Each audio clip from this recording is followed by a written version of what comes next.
Sir నమస్తే, మీ పేరండి? నా పేరు రాజముడుగు సత్యప్రకాష్. సార్ ఏం చేస్తారు? మేము వచ్చేసి బిజినెస్ మ్యాన్. సార్ మరేంటి ఈ రోజున అమరావతిలో పొట్టి శ్రీరాములు గారి విగ్రహావిష్కరణ ఏంటిది, ఏం చెప్తారు దాని గురించి? 58 రోజులు కఠిన నిరాహార దీక్ష చేసి తెలుగు మాట్లాడే వారికి ప్రత్యేకమైన రాష్ట్రం కావాలని భాషా ప్రయుక్త రాష్ట్రాన్ని ఏర్పడేదానికి మూల కారకమే పొట్టి శ్రీరాములు గారు. పొట్టి శ్రీరాములు గారి యొక్క త్యాగానికి ఈరోజు గుర్తించి పొట్టి శ్రీరాములకి 58 అడుగుల విగ్రహం ప్రతిష్ఠ చేయడం ప్రతి తెలుగువాడు కూడా గర్వించే విషయం.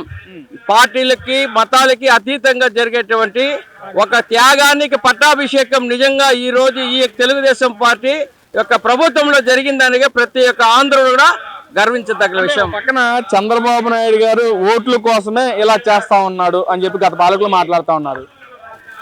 వాళ్ళకి పదవులు పోయింది, ప్రజలు మైనారిటీ 151 11 ఇచ్చినారు. దిక్కు మాలినటువంటి స్టేట్మెంట్లు ఈరోజు జనాలకి ఇస్తూ ఉండరు.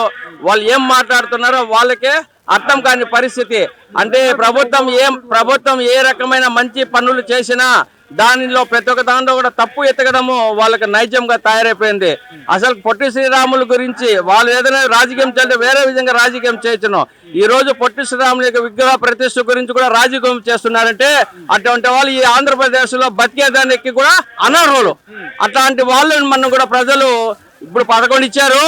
పొట్టి శ్రీరాముల పైన ఇదే విధంగా కామెంట్ చేస్తే రాబోయే కాలంలో ఒక సింగిల్ సీటు కూడా వచ్చేటువంటి పరిస్థితి, సింగిల్ డిజిట్కి వచ్చి నిలిచిపోతారు వాళ్ళు కూడా. ఎందుకురా అంటే ఈరోజు చేస్తూ ఉండేది ఒక పొట్టి శ్రీరాముల యొక్క ఆత్మత్యాగం. ఈరోజు ఆంధ్రులందరూ కలిసి మనము మాట్లాడుకుంటాం ఆంధ్రప్రదేశ్గా ఉంది అంటే ఆ రోజు ఆయన యొక్క త్యాగం. 58 రోజులు కఠిన నిరాహార దీక్ష చేశాడు.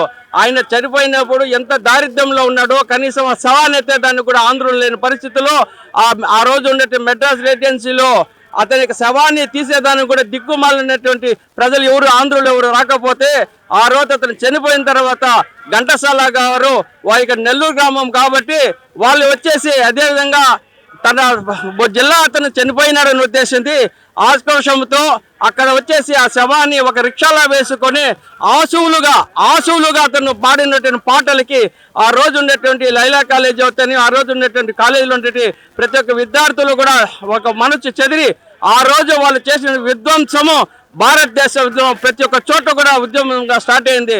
అప్పుడు కన్ను తెరిచినటువంటి నెహ్రూ గారు ఈ ప్రత్యేకమైన రాష్ట్రం ఇచ్చేదానికి ఒప్పుకున్నారు. అటువంటి త్యాగధనుడు చేసినటువంటి త్యాగాన్ని ఈ రోజు రాజకీయం చేస్తామంటే ఇట్లాంటి దౌర్భాగ్యమైనటువంటి రాజకీయ నాయకులు ఈ ఆంధ్రప్రదేశ్ లో ఉన్నంత వరకు మనం సిగ్గుపడాలా. చంద్రబాబు నాయుడు గారు ఏదైతే చెప్పారో పొట్టి శ్రీరాములు విగ్రహాన్ని నేను అమరావతిలో పెడతాను అని చెప్పి, మరి చెప్పిన మాట ప్రకారం ఈ రోజు పెట్టడం ఏంటి, ఎలా చూడొచ్చు అంటారు?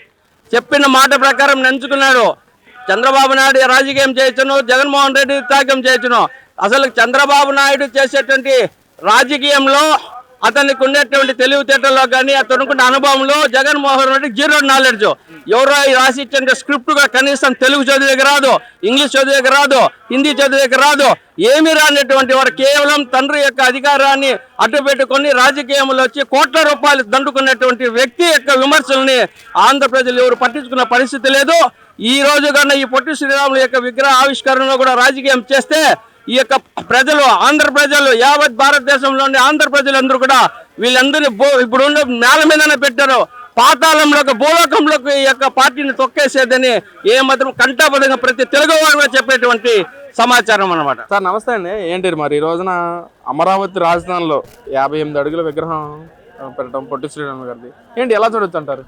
ఇది ఒక చారిత్రాత్మకమైనటువంటి అవసరం ఉంది. ఎందుకంటే ఆయన చేసినటువంటి సేవలు గతంలో అనేక గవర్నమెంట్లు కూడా పక్కన పెట్టినప్పటికీ కూడా నారా చంద్రబాబు నాయుడు గారి నాయకత్వాన ఈ యొక్క అమరావతి రాజధానిలో 58 అడుగుల విగ్రహం పెట్టడం అంటే భావి తరాలు కూడా ఆ మహానుభావుడు చేసినటువంటి సేవలను గుర్తుపెట్టుకోవాలని ఉద్దేశంతో ఇలాంటి మంచి కార్యక్రమం చేసినందుకు మహాకూటమి ప్రభుత్వాన్ని రాష్ట్రం మొత్తం కూడా అభినందిస్తుంది. అంటే అసలు మాట చెప్పినట్లుగానే ఇలా చేయడం ఏంటి, ఎలా చూడొచ్చు అమరావతిలో? ఇది వాస్తవంగా చెప్పాలంటే రేపు భవిష్యత్తు తరాల వాడు కూడా చంద్రబాబు నాయుడు గారి మీద ఒక అచంచలమైనటువంటి విశ్వాసం ఉంది. ఆయన రాజధాని కడతారు అని సిఆర్టీ ఆఫీస్ పడతాం, కానీ పొట్టి శ్రీరాములు విగ్రహావిష్కరణ చేయటం అనేది కూడా భవిష్యత్ తరాలు రాజధాని అనేది ఈ రకంగా ఉంటుందని చెప్పి దానికి ఒక దిక్సూచిక నిదర్శనం ఈ రోజు ఈ కార్యక్రమం. సార్ మరి అమరావతిలో ఉన్నారు, మరి ఇక్కడ డెవలప్మెంట్ ఏమైనా గమనిస్తున్నారా? మరి కళ్ళుంటే వచ్చి చూడమని చెప్పు. బిల్డింగ్లు కానీ ప్రొక్లైన్ హాట్ మిక్సర్ జేసీబీలతో నిత్యం కూడా ఒక పండగ వాతావరణం నాకు కనపడుతుందంటే విమర్శలు చేసే వాళ్ళ నుంచి కళ్ళజోడు పెట్టి చూడమని చెప్పండి. అంటే కొంతమంది ఏమో చంద్రబాబు వచ్చిన తర్వాత అసలు అమరావతిలో పట్టించుకోవట్లేదు, అసలు పరిపాలన చేయమని చేతకట్లేదు అంటున్నారు. మరి వాళ్ళకైతే కళ్ళు కనపడతలేదు. కళ్ళు ఉంటే వచ్చి చూసుకోమని చెప్పండి వాళ్ళని. అది నన్ను అడగొద్దు, మీరు వాళ్ళని అడగండి. ఏమండి మేము కెమెరా తీసుకొని రాజధాని దగ్గరికి వస్తాం, సిఆర్డీఏ భవనం దగ్గర నుంచి కన్స్ట్రక్షన్ చేసే దగ్గర నుంచి సిడిఎక్సెస్ రోడ్ డెవలప్మెంట్ దగ్గర నుంచి ఎమ్మెల్యేల క్వార్టర్స్ దగ్గర నుంచి అక్కడ జరుగుతుందో లేదో చూడమని చెప్పండి. మీరు చూస్తున్నారు కదా, ప్రభుత్వానికి ప్రజలకు మధ్య వారధి ఎవరంటే ఎలక్ట్రానిక్ మీడియా.